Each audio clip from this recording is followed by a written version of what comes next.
channel. අයිබෝවන් හැමෝටම. ඉතින් අද මම ඔයාලව අරගෙන යන්නේ නිකන් කන්දක් හඳුනගෙන නෙවෙයි. මේක අතීතයේ රජවරුන්ගේ බලකොටු. ඒ විතරක් නෙවෙයි අඹරහස් ඖෂධ උයන. ගොඩක් කට්ටිය කියන්නේ බුද්ධ දාස රජතුමාගේ ඖෂධ උයන කියලා. ඒකමනේ දරාතින් පේන්නේ. ඉතින් මේක දැවන්ත පාරතයක්. අපි බලමු කොහොමද මේක කියන්නේ කියලා. රාම රාවණ ඉතිහාසයට වගේ අද්භූත ජනප්‍රවාද රසකට මේ කන්ද උගම් කියනවා. ඉතින් අපි අද යන්න හදන්නේ කුරුණෑගල දිස්ත්‍රික්කයේ පිහිට අතින් දොඩු කන්දට.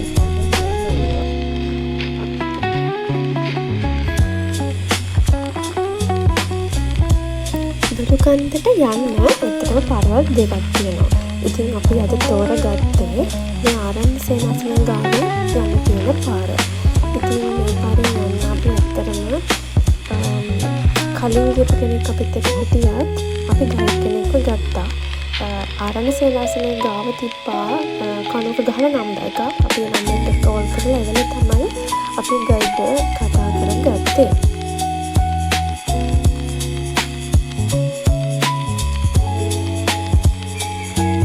හයිට් එක පටන් ගත්ත වෙලෙන්දරම වගේ අපිට හම්බුනේ මෙන්න මේ වගේ ගල් පර්වත ඒක උඩට තමයි නෙවෙයි තියෙන්නේ. මේකේ sector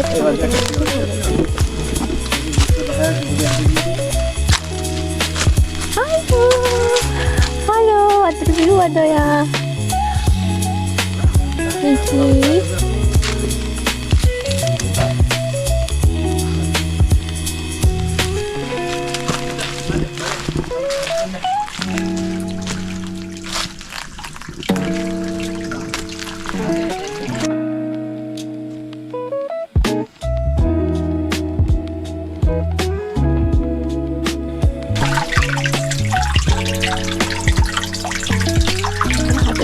di rakan harapan ini kita pare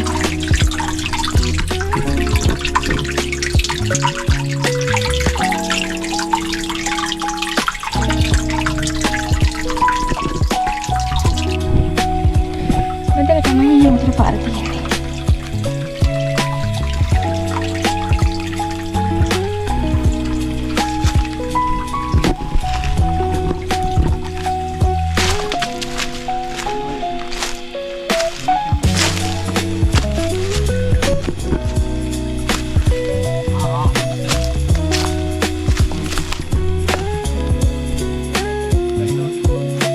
ඉතින් අපි රෙස්ට් කරලා ඉවරයි. දැන් ආයෙත් ගමන පටන් ගත්තා.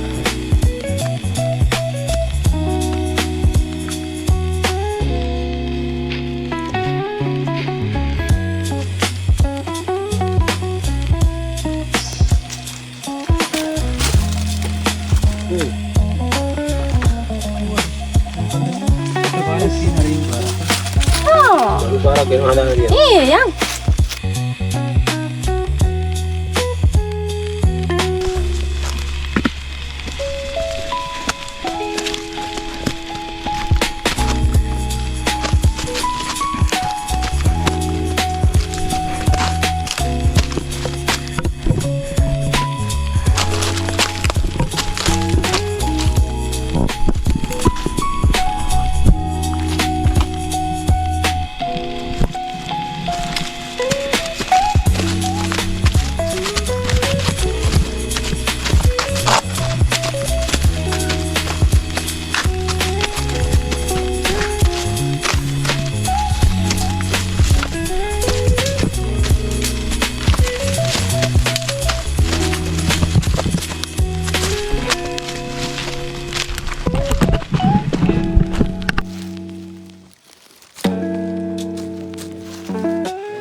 මෙතන මාර ලස්සන වීව් එකක් තියෙන්නේ.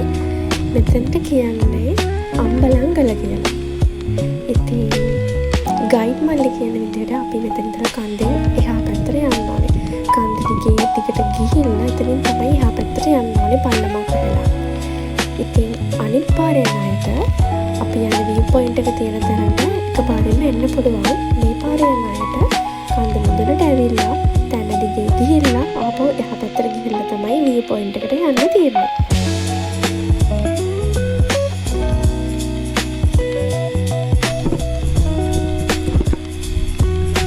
අර අතන තියෙන්නේ යක්දෙස්සාගර නේද? ඔව්.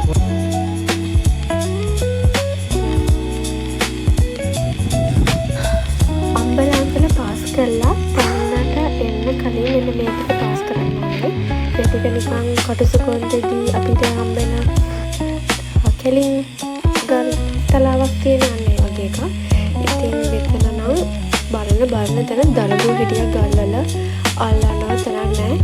හරිසම තමයි එන්න ඕනේ. අර ලොකු දලබුව තමයි හිටියේ හැම තැනම.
තියෙන්නේ.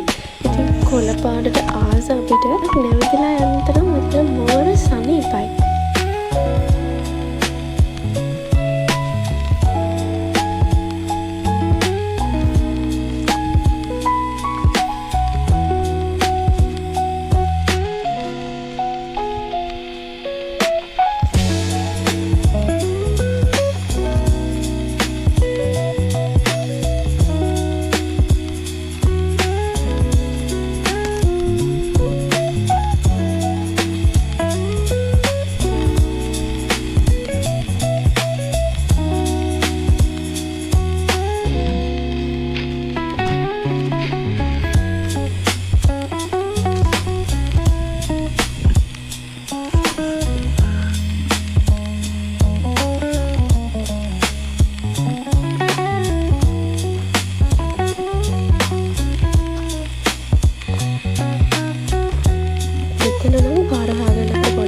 අමාරු නැහැ.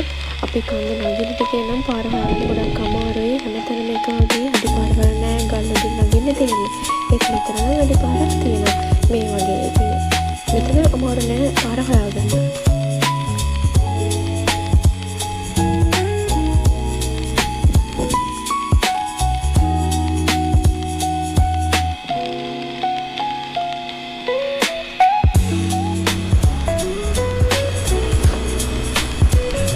අපි දැන් ඉන්නේ දොඩුකන්දේ කන්ද මුදුනේ. මෙතන කන්ද මුදුන කියලා අපිට හිතන්න අමාරුයි මේ කැලේ දැක්කහම. පාර දෙපැත්තේ තියෙන කැලයක් වගේ.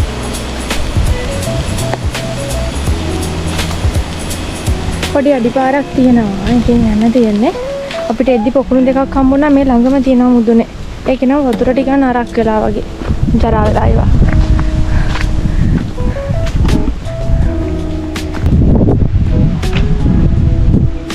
අපිට ආපහු හම්බුණ ගල්තලාවක්. ඒ ගල්තලාවේ පිළිවෙලට පොකුණු සම්පූර්ණ තිබුණා.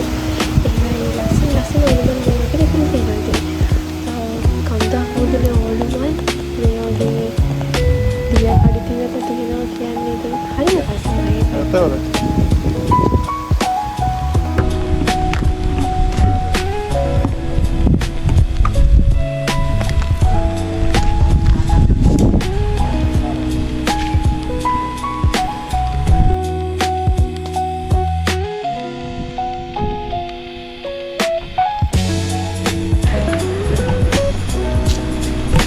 අපි ආවේ යන්න අර පැත්තෙන්. ඒ වුණාට අපිට හිතෙන්නේ අර පැත්තට යන්න ඕනි කියලා. උනට යන්න ඕනේ මේ පැත්තට.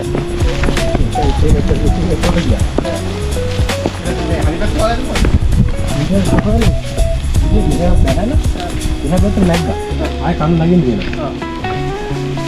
එන කරපස්සේ පාරක් හම්බුණා. ඔයා කියන්නේ වැරදිච්ච විදිහද වාට?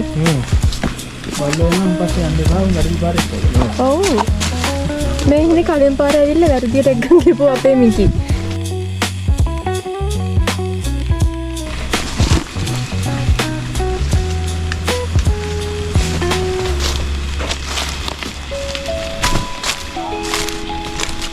දැන් කන්ද නැග්ග දැන් නගිනවා. බහිනවා.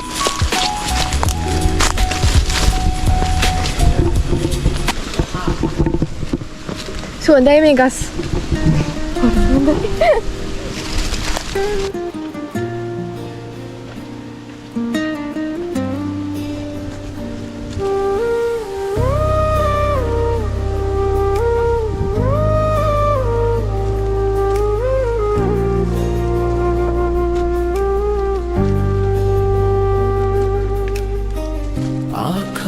समंदर में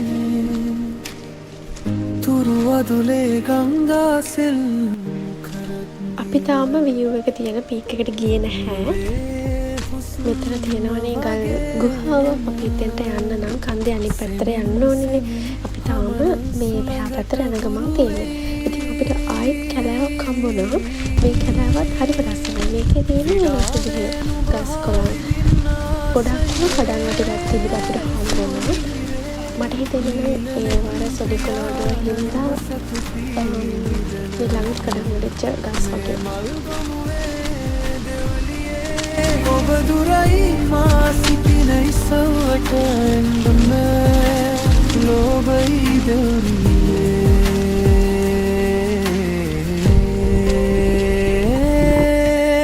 ආකාශ මන්දාර මේ තුරුවදුලේ නුඹ මට ළඟයි සියේ.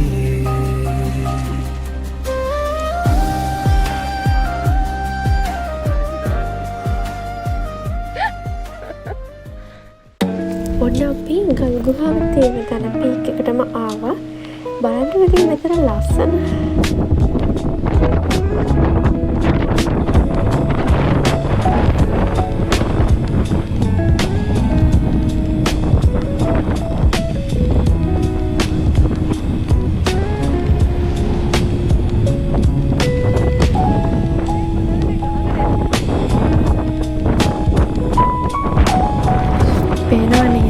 හුළඟේ තරම එන්න අපි ගිහිල්ලා බලමු ගල් ගුහාවක් තියෙන පැත්තට.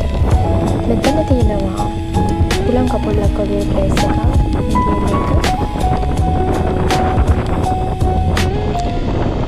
මෙතන තියෙනවා ගල් ගුහාවක්. මෙතන ඉස්සරහා වුණා භවන කරලා තියෙනවා කියලා අපිට අහන්න ලැබුණා. අපි ගිහිල්ලා බලමු මෙතන පැත්තට. දොළුගල් සහ ඒ ඉතිහාසය ගැන කතා කරලා ජනප්‍රවාදයේ ප්‍රසිද්ධම ජනප්‍රවාදය තමයි රාම රාවණ සම්බන්ධ ජනප්‍රවාදය. ඉතින් රාම රාවණ යුද්ධයේදී රාම කුමාරයාගේ සොයුරා ලක්ෂ්මණ සිහිසමුනහම ඔහුගේ සේවය කරන්න ඕන කරන සංජීවනී කියන දුර්ලභ ඖෂධය. අනෙක් අවස්ථාවේදී ඒක මලක් කියලා කියනවා. ඒක හොයාගෙන ඉන්න හනුමන්ත යනවා හිමාලයට. ඉතින් හනුමන්තට බැහැලු ඖෂධයේ පාට අඳුරගන්න. මේක හරියට අඳුරගන්න බැරි හින්දා හනුමන්ත ගන්නේ තියෙන්නේ හිමාලයේ පර්වතයේ ඒ සංජීවනී කියන ඖෂධය තියෙනවා කියලා සැක කරන පැත්තම පර්වතයම උස්සගෙන ඇවිත් තියෙනවා. ඉතින් මේ අතරතුර ලංකාවේ ස්ථාන 5කට මේ පර්වතයේ කොටස් වැඩිලා තියෙනවා කියලා තමයි අපිට ජනප්‍රවාදවලින් අහන්න ලැබෙන්නේ. ඉතින් මේ ජනප්‍රවාදවල විදිහට මේ දොළුකන්දත් එක ස්ථානයක්. ඉතින් රෝමස්සල, රිටිගල, කච්චතිව් සහ තල්ලිල කියන්නේ මේ අනිත් නේද. ඉතින් මේක කියන තවත් විශේෂත්වයක් තමයි ලංකාවේ වෙනත් තැන්වල දකින්න නැහැ. ගොඩක් ආවේනික දේරු ලැබෙනවා. ඖෂධ ප්‍රජාති වර්ග වෙන රාජ්‍යයේ තියෙනවා.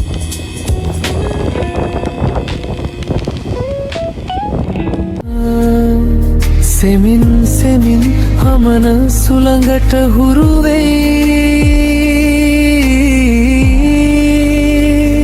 විඩාවේ නුබහා විදින්න ආසයේ සුවමිහිරේ නීලනෙත් පියාන නුබ සැතපී නිදන මේ මල් ගොනුවේ දෙවලියේ ඔබ දුරයි මා සිටින ඉසවට එන්දුන්න ලෝබයි දෙවරියේ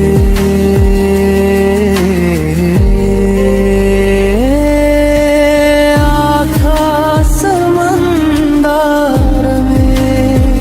තුරු අදුලේ නුබ මට ළඟයි සියේ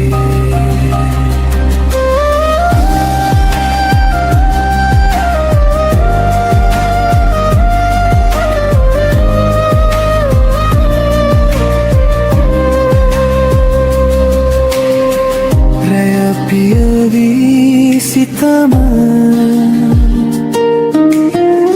තනි වෙලා වෙහෙසී යන වෙලාවට නුඹේ නම කියලා තනිකමත් හීනයක් වෙලා ඉඳී ඊට පස්සේ අපි ගියේ චුට්ටක් එහා පැත්තෙන් තිබුණ තවත් පීක් එකකට. කැලේමැත්තෙන් තමයි ආයෙතෙන්ට යන්න තියෙන්නේ. එදා තිබ්බ හුලඟත් එක්ක මට නම් මෙතන ඉන්න චුට්ටක් බය හිතුණා. දැන් වෙලාව හවස 2:00 විතර වෙලා අපි දැන් කන්න බහින්න පටන් ගන්න තමයි හදන්නේ.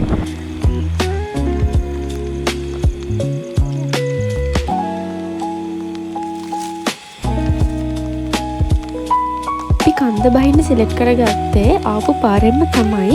ඒත් ඒ පාරේ වෙන අඩි පාරකින් තමයි යන්න අපි ප්ලෑන් කරේ. මොකද එතන වලගම්බ රජතුමාගේ පරණ මාලිගයක නටබුන් අපිට බලන්න ඕන වුණා. ඒක අපිට එද්දි මිස් වෙන නිසා අපි ඒකේ තියෙන පැත්තෙන් තමයි යන්න හදන්නේ. ඒ ටිකත් මම දැන් ඉස්සරහට පෙන්නන්නම්. ඉතින් මට කියන්න බැරුණු තව කාරණයක් තියෙනවා. පරණ විශ්වාස කරන විදිහට රාවණා රජගේ කාලේ ඉඳලා මේ කන්ද ආරක්ෂිත මධ්‍යස්ථානයේ විදිහට භාවිතා කරලා තියෙනවා කියලා. ඉතින් අපිට බලාගන්න පුළුවන් කන්ද මුදුනේ තියෙන පොකුණු. ඉතින් මේවා කිසිම දෙයකදී හිමෙන්නේ නැහැ. ඒ වගේම වදනට ඖෂධීය ගුණයක් තියෙනවා කියලා යන්නේ විශ්වාස කරනවා. මේ වතුර පොකුණ ගාව කලින් දවසේ රෑ කැම්ප් කරපු අය පුනෝගියක් දාලා ගිහින් තිබුණා. අපි ඒ ටික එකතු කරගෙන පල්ලෙහාට යන්න හදනකොට තව අපි දැක්ක අතර එහා පැත්තේ එයාලගේ ගිනි මැලේ නිවර ගිහින් තිබුණේ නැහැ. ඒ උරේකටම වතුර අරගෙන නිවර එන්න සිද්ධ වුණා. ඉතින් මෙතන කැම්ප් කරන්න යනවා නම් මේ වතුරට හානියක් කරන්නේ නැතුව වතුර අපිරිසිදු කරන්නේ නැතුව ඒ වගේම ගහපු ගිනි මැලේ නිවර කුණු ටික අරගෙන එන්න අපි හැමෝම ඔක බලා ගන්න ඕනේ. නැත්නම් මේ කන්දත් අපිට තහනම් කලාපයක් බවට පත් වෙන්න පුළුවන්. මේ පරිසර විනාශ කරන්න නැතුව වෙන්න පරිසරයට ආදරය කරන අපි හැමෝම වග බලා ගන්න ඕනේ. පොකුණු පහු කරගෙන තව ටිකක් පල්ලෙහාට යනකොට අපිට හමු වුණා ගොඩක් ඖෂධීය ශාක. කඩාගෙන වැටෙන තිබුණ ලොකු කැකුණු ගහකුත් අපිට හමු වුණා. ඉතින් තව ටිකක් ඉස්සරහට යනකොට අපිට හමු වෙනවා අර මම කලින් කිව්ව ප්ලේස් එක. වලගම්බ රජතුමාගේ පැරණි මාලිගයේ තියෙන නටබුන්. ඉතින් මේ වටේම තියෙන මේ වගේ ගල් කණු සෑම කඩන් විట్లా වගේ තියෙන්නේ. අඩි පෙරකෙල් හිතන්න පුළුවන් ඒවා ගල් කණු වගේ ඒවා තමයි මෙතන හැමතැනම තියෙන්නේ.